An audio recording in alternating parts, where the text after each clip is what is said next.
MBC நேயர்கள் அனைவருக்கும் வணக்கங்க. நம்ம சேனலில் பார்த்தீங்கன்னா பலதரப்பு நிகழ்வுகளை வந்து பேசிகிட்டு இருக்கோம், பலதரப்பு பேச்சுக்களை வந்து பேசிக்கிட்டு இருக்கோம். அந்த வகையில் இன்றைக்கி நம்ம பேச போகிறது பார்த்திங்கன்னா ஒரு சென்சிட்டிவான இஷ்யூங்க. இந்த சென்சிட்டிவான இஷ்யூ வந்து எத்தனை சேனல் எத்தனை பேர் வந்து பேசியிருக்காங்க, எத்தனை பேர் வாய்ஸ் ஓவர் கொடுத்துருக்காங்கன்னு சொல்லி எனக்கு தெரில. பட் நாம் வந்து இன்றைக்கி அந்த விஷயத்தை தான் வந்து நம்ம காணொலியில் பார்க்க போகிறோம்.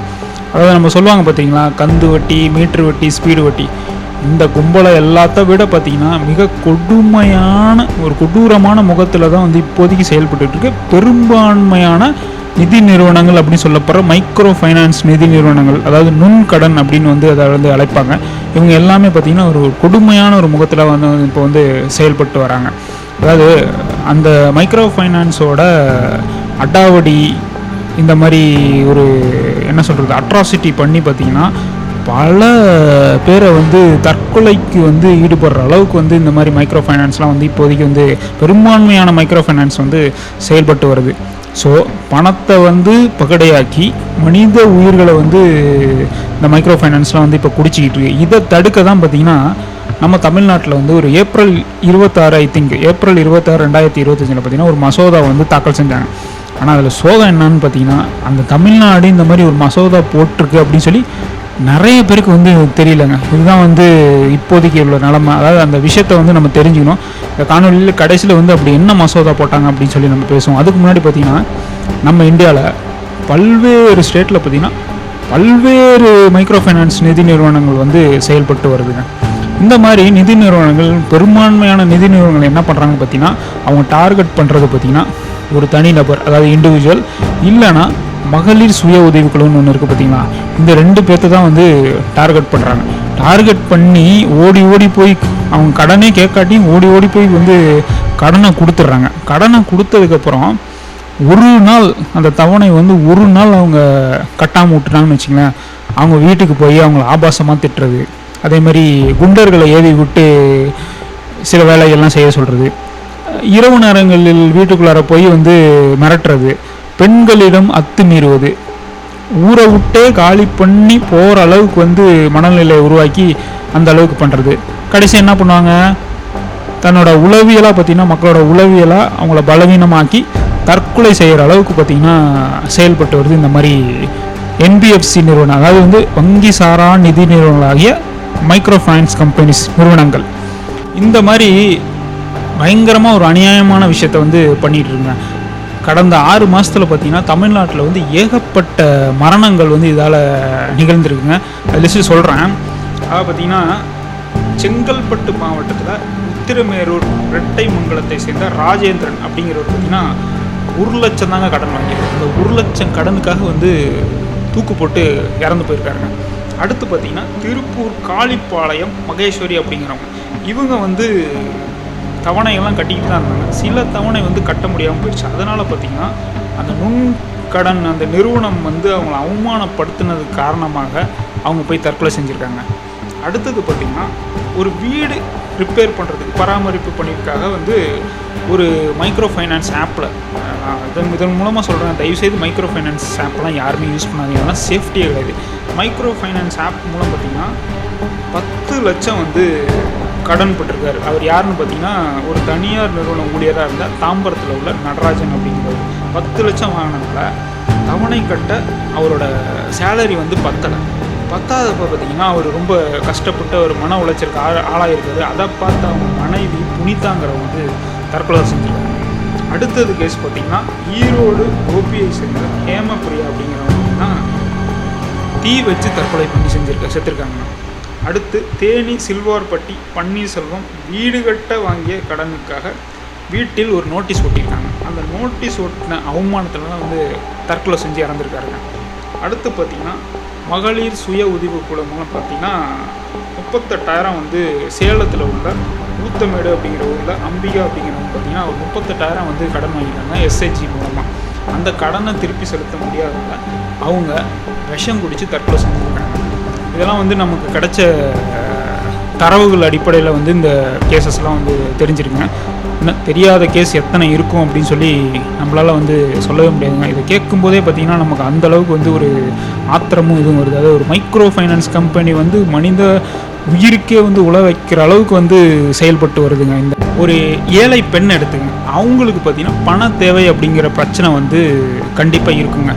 ஒரு தீபாவளி பண்டிகை அப்பயோ, ஒரு பொங்கல் பண்டிகை அப்பயோ, ஏதாவது உறவினர்கள் வீட்டில் வந்து ஏதாவது ஒரு ஃபங்க்ஷன் நடந்தாவோ, இல்லை பிள்ளைங்க படிக்கிறதுக்கு ஸ்கூல் வந்து திறக்கிற சமயத்தில் சில மருத்துவ செலவுகள் வரும், சில அவசர கால தேவைகள் வரும். இந்த மாதிரி அவசரத்தில் ஏதாவது செலவு பண்ணுறதுக்கு பணம் வேணும். இந்த மாதிரி பணம் வந்து ஏழை பெண்களுக்கு வந்து கண்டிப்பாக தேவைங்க. அந்த மாதிரி ஏழை பெண்களை தான் பார்த்திங்கன்னா இந்த மைக்ரோ ஃபைனான்ஸ் வந்து குறி வைக்குதுங்க.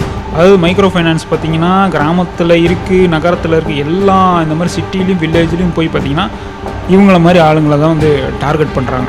டார்கெட் பண்ணும்போது என்ன சொல்கிறாங்க, இந்த மாதிரி கஷ்டப்பட்டுருக்க ஏழை பெண்கள்கிட்ட போய் நாங்கள் வந்து வட்டி ரொம்ப குறைவான ஒரு லோன் தரோம், அது மட்டும் இல்லாமல் எந்த ஒரு ஜாமீன் கையெழுத்து வேணாம், நாங்கள் வந்து உங்களுக்கு லோன் தரோம், அதே மாதிரி நீங்கள் லோனோட தவணையை கரெக்டாக கட்டினீங்கன்னா உங்களுக்கு அடுத்த வரும் இதில் பார்த்திங்கன்னா லட்சமாக உங்களுக்கு லோன் போட்டு தரோம் அப்படின்னு சொல்லி ஒரு பொய்யான ஒரு ஃபேக் ப்ராமிஸை வந்து கொடுத்துட்றாங்க. இதையும் பார்த்திங்கன்னா இந்த ஏழை பெண்கள்லாம் பார்த்திங்கன்னா நம்பிடுறாங்க. ஆஹா, இந்த மாதிரி யாரா இது மாதிரிலாம் கொடுப்பாங்க அப்படின்னு சொல்லி வாங்கிடுறாங்க. முதல்ல அவங்க யோசிக்க வேண்டிய விஷயம் பார்த்திங்கன்னா, இந்த மாதிரி மைக்ரோ ஃபைனான்ஸ் கம்பெனி பார்த்திங்கன்னா 26லேருந்து 40% வந்து இன்ட்ரெஸ்ட் ரேட் போடுறாங்க அப்படிங்கிறது வந்து அவங்களுக்கு தெரியல. இந்த மாதிரி ஈஸியாக கொடுக்குறாங்க அப்படிங்கிற ஒரு காரணத்தினால போய் சிக்கிக்கிறாங்க. அதே மாதிரி இந்த மாதிரி சிக்கியவர்களில் பார்த்திங்கன்னா 10 பேராக வந்து ஸ்ப்ளிட் அப் பண்ணிக்கிறது, 10 பேராக பார்த்து ஒரு குழுவாக வந்து உருவாக்குனதுக்கப்புறம் பார்த்திங்கன்னா அதில் ஒரு குழுக்கும் ஒரு தலைவரை வந்து போட்டுடுறாங்க. போட்டதுக்கப்புறம் ஒவ்வொருத்தவங்க அக்கௌண்ட்லேயும் பார்த்திங்கன்னா பேங்க் அக்கௌண்ட்லேயும் பார்த்திங்கன்னா 10,000லேருந்து 20,000 வரைக்கும்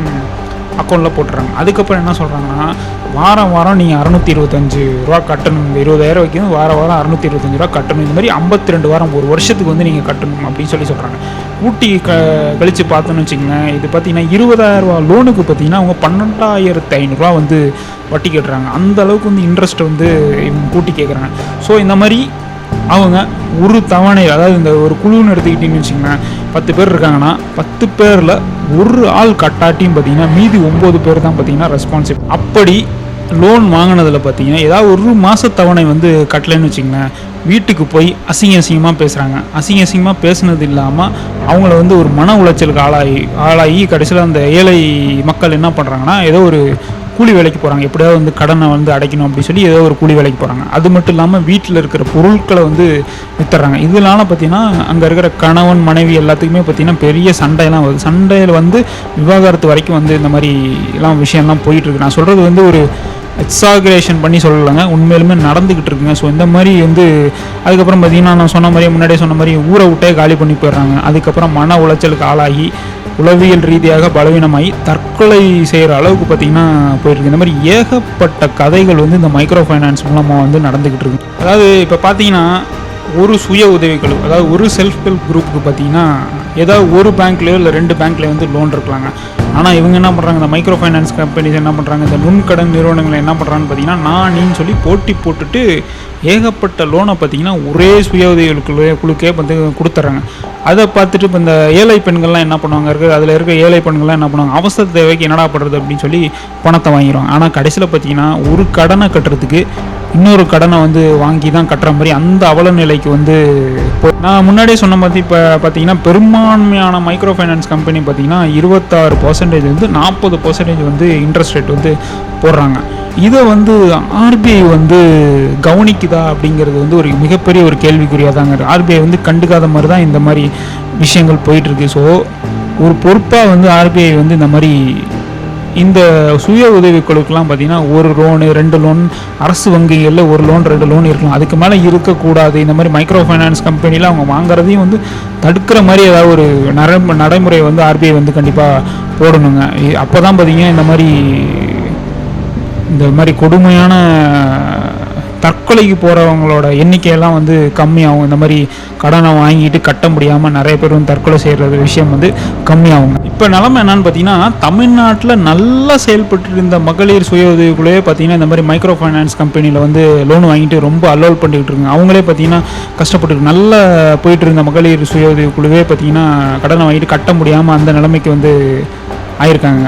ஸோ நான் தமிழக அரசுக்கு வந்து இது ஒரு கோரிக்கையாகவே வைக்கிறேன். நான் சொன்னேன் பார்த்தீங்கன்னா, தமிழக அரசு வந்து ஒரு பாதுகாப்பு மசோதா வந்து கொண்டு வந்துச்சுன்னு அது பல பேத்துக்கு வந்து தெரியலைங்க. ஸோ தமிழக அரசு இந்த மைக்ரோ ஃபைனான்ஸ் விஷயத்தில் வந்து கவனம் எடுத்து அதில் சிக்கி கொண்டு இருக்கும் ஏழை பெண்களோட வாழ்க்கையை வந்து மீட்டு கொடுப்பது பார்த்திங்கன்னா தமிழக அரசுக்கு வந்து ஒரு கோரிக்கையாக நான் வைக்கிறேன். கர்நாடகாவில் பார்த்தீங்கன்னா இதே மாதிரி வந்து ஒரு சர்டைன் பீரியடில் பார்த்தீங்கன்னா ஏகப்பட்ட தற்கொலை கேஸ் வந்து வந்துச்சுங்க. என்னன்னு விசாரித்து பார்க்கும்போது அந்த கர்நாடக அரசு விசாரித்து பார்த்ததுக்கப்புறம் அந்த மாதிரி இவங்க வந்து மைக்ரோ ஃபைனான்ஸ் கம்பெனியில் லோன் வாங்கிட்டாங்க. அந்த லோன் வாங்கினதுக்கப்புறம் பார்த்தீங்கன்னா அந்த மைக்ரோ ஃபைனான்ஸ் கம்பெனி பார்த்தீங்கன்னா அவங்கள வந்து ரொம்ப டார்ச்சர் பண்ணி இது பண்ணி மன உளைச்சலுக்கு ஆளாக்கி கடைசியில் அவங்கள வந்து தற்கொலைக்கு ஈடுபட வச்சுட்டாங்கன்ற மாதிரி கர்நாடக அரசு வந்து ஒரு என்ன சொல்கிறது இன்வெஸ்டிகேஷனில் வந்து கண்டுபிடிச்சாங்க. ஸோ இந்த மாதிரி தற்கொலை அதிகமாகிறதுனால அந்த அரசு பார்த்திங்கன்னா உடனே பார்த்திங்கன்னா ஒரு அவசர சட்டத்தை வந்து சொன்னாங்க. அது என்ன சொல்லியிருக்காங்கன்னு பார்த்தீங்கன்னா, இந்த மாதிரி கடன் வாங்கியவர்களோ இல்லை கடன் வாங்கிய குடும்பத்தினர்களோ அவங்கள போய் துன்புறுத்தி இந்த மாதிரி டார்ச்சர் பண்ணி லோனு கட்டுங்க அப்படின்னு சொன்னால் அந்த நிறுவனங்களுக்கும் மற்றும் அந்த முகவர்களுக்கும் அந்த பிரதிநிதிகளுக்கும் பார்த்திங்கன்னா கிட்டத்தட்ட ஒரு 10 ஆண்டு வந்து சிறை தண்டனை விதிப்போம் அப்படின்னு சொல்லி ஒரு அவசர சட்டத்தை வந்து போட்டாங்க. ஸோ இப்போ இதே மாதிரி நம்ம தமிழக அரசும் பார்த்திங்கன்னா ஏப்ரல் 26 பார்த்திங்கன்னா இந்த ஒரு பாதுகாப்பு மசோதா வந்து சட்டசபையில் வந்து கூறியிருக்காங்க. அதில் என்ன சொல்கிறாங்கன்னு பார்த்தீங்கன்னா, இந்த மாதிரி மைக்ரோ ஃபைனான்ஸ் கம்பெனியில் லோன் வாங்கின கடன் வாங்கியவர்களோ இல்லது கடன் வாங்குவதற்கு சம்மந்தப்பட்ட குடும்பத்தினர் யாராவது இருக்காங்கன்னா அவங்கள போய் வந்து நீங்கள் லோனை கட்டுங்க, நீங்கள் கட்டியே ஆகணும்னு சொல்லி டார்ச்சர் பண்ணி அவங்கள மன உளைச்சலுக்கு ஆளாக்குற இந்த மாதிரி மைக்ரோ ஃபைனான்ஸ் நிதி நிறுவனங்கள், அதில் இருக்கிற முகவர்கள், பிரதிநிதிகள் இவங்க எல்லாத்துக்கும் பார்த்திங்கன்னா ஒரு 3 ஆண்டு வந்து சிறை தண்டனை விதிப்போம், இல்லாட்டி 5 லட்சம் ஃபைன் போடுவோம், இல்லாட்டி ரெண்டுமே சேர்ந்து விதிக்கப்படும் அப்படின்ற மாதிரி ஒரு தமிழக அரசு வந்து ஒரு பாதுகாப்பு சட்ட மசோதா வந்து இயற்றியிருக்காங்க. நான் சொன்ன இதை வந்து நம்ம என்னதான் வந்து ஒரு ஸ்பெஷல் மசோதா அப்படின்னு சொல்லி சொன்னாலும் பார்த்திங்கன்னா ஆர்பிஐயில் கூறப்பட்டிருக்கும் விதிகள் தான் வந்து இந்த மசோதாலையும் வந்து சொல்லியிருக்காங்க. என்னதான் வந்து எத்தனை மசோதா வந்து இந்த மாதிரி பாதுகாப்பு மசோதா போட்டாலும் பார்த்திங்கன்னா அதை நிறைவேற்றுவது பார்த்திங்கன்னா காவல்துறை கையில் தாங்க இருக்குது. ஸோ அரசு வந்து இதை வந்து கரெக்டாக நடைமுறைப்படுத்துகிறாங்களா காவல்துறையினர் அப்படின்னு சொல்லி அரசு தான் வந்து கண்காணிக்க வேண்டுங்க. ஸோ மக்களோட வறுமையோட, மக்களோட பலவீனத்தோட, மக்களோட அறியாமையோட, மக்களோட தன்மானத்தை சூதாடி மக்களின் மனித உயிர்களை வந்து குடிக்கும் இந்த மாதிரி மைக்ரோ ஃபைனான்ஸ் கம்பெனிகளுக்கு எதிராக சாட்டையை சுழற்றுவாரா நம்ம முதல்வர் அப்படின்னு சொல்லி பொறுத்திருந்தாங்க பார்க்கணும். ஸோ நேயர்களே, இந்த மாதிரி சென்சிட்டிவான இஷ்யூக்கு நான் மட்டும் குரல் கொடுத்தா பார்த்தாது, மக்களாகிய நீங்களும் வந்து சேர்ந்து குரல் கொடுக்கணும் அப்படிங்கிற நோக்கத்துக்கு இந்த காணொலியை வந்து ஏற்பாடு பண்ணியிருக்காங்க. ஸோ உங்கள் நண்பர்களோ உங்களுக்கு தெரிஞ்சவங்களோ யாராவது மைக்ரோ ஃபைனான்ஸ் கம்பெனியில் லோன் வாங்க போகிறாங்கன்னா இந்த வீடியோ வந்து காஷனாகவே அவங்களுக்கு ஷேர் பண்ணுங்கள். அதேமாதிரி உங்களுக்கு தெரிஞ்சவங்களோ இல்லை நீங்களோ யாரோ இந்த மாதிரி மைக்ரோ ஃபைனான்ஸ் கம்பெனியில் வந்து லோன் வாங்கிட்டு கடன் வாங்கிட்டு கட்ட முடியாமல் மன உளைச்சலுக்கு ஆளாக இருக்கீங்கன்னா நீங்கள் என்ன மாதிரி விஷயத்தெல்லாம் எக்ஸ்பீரியன்ஸ் பண்ணீங்க அப்படின்னு சொல்லி கமெண்ட்டில் சொல்லுங்கள். ஸோ நாளைக்கு இதேமாதிரி வேறு ஏதாவது ஒரு நல்ல வீடியோட உங்களை சந்திக்கும் முறை உங்கள்கிட்ட விடைபெறுவது உங்கள் மகன். நீங்கள் பார்த்து கொண்டிருப்பது உங்கள் MBC சேனல். நன்றி, வணக்கம்.